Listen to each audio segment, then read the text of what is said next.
In this video, we will walk you through the simple steps to activate your Chase Debit Card so you can start using it for all your transactions and purchases. If you received your Chase Debit Card, which is also called the ATM card, and you want to activate it and start using it, that's very simple. We'll activate the Chase Debit Card right from our iPhone or Android device, so make sure to watch the video until the very end, and let's start.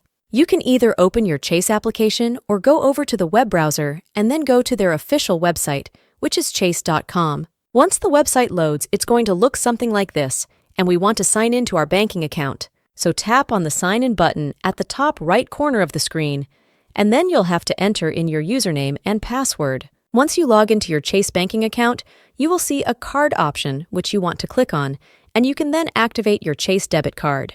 The other way that you can do this is by simply using your card. Since it's designed to be used at ATM locations, you can use your PIN code at any Chase Bank ATM, and you will then be able to activate it and start using the debit card.